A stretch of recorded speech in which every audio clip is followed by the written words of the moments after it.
আপনি 7 বার এমপি হয়েছেন, আমিও আপনার মতো 7 বার এমপি হতে চাই। বক্তৃতা দিয়ে তো 7 বার এমপি হওয়া যায় না। আপনারা এলাকার মানুষের সাথে মিশে কাজ করেন, আপনারা 7 বার কেন 27 বার হতে পারবেন ইনশাআল্লাহ।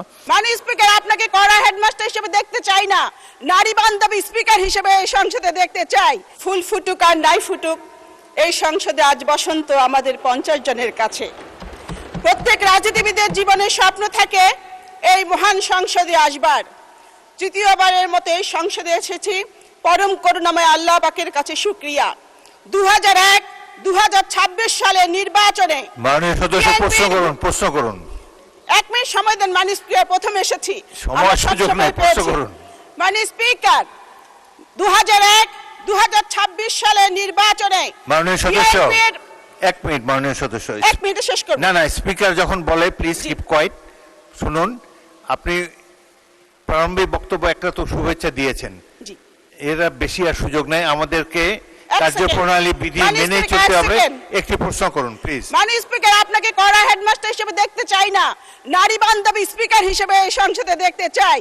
মাননীয় স্পিকার, 2001 সালে এবং 2026 সালে নির্বাচনে বিএনপির ভূমিদশ বিজয়ের কারিগর আমার নেতা, আমাদের নেতা, গণমানুষের নেতা মাননীয় প্রধানমন্ত্রীর প্রতি আমি কৃতজ্ঞতা জানাচ্ছি।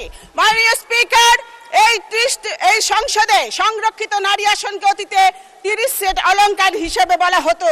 এই কারণে স্বৈরাচার এরশাদ লজ্জায় শরমে সাংবাদিক শফিক রহমানকে গ্রেপ্তার করেছিলেন।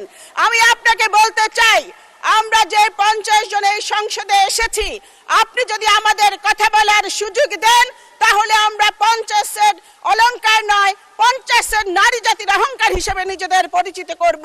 মাননীয় স্পিকার, আজ থেকে 30 বছর আগে আমি আপনার নির্বাচনী এলাকার জনসভায় মাননীয় সংসদ নেতার সফর সঙ্গী হয়ে বক্তব্য রেখেছিলাম। আমি আপনার আকাশচুম্বী জনপ্রিয়তা দেখেছি। আপনি 7 বার এমপি হয়েছেন, আমিও আপনার মতো 7 বার এমপি হতে চাই। এই কারণে এই সংসদে কথা বলার সুযোগ চাই। মাননীয় স্পিকার, এই প্রত্যাশায় আমি মন্ত্রীর কাছে প্রশ্ন করতে চাই যে মাননীয় মন্ত্রীর কাছে আমার প্রশ্ন, Chittagong chemical complex, Khulna newsprint mill, Dhaka leather complex দীর্ঘদিন ধরে বন্ধ রয়েছে, এগুলো চালু করার কোনো পরিকল্পনা বর্তমান সরকারে আছে কিনা মাননীয় মন্ত্রী বলবেন কি? ধন্যবাদ মাননীয় স্পিকার।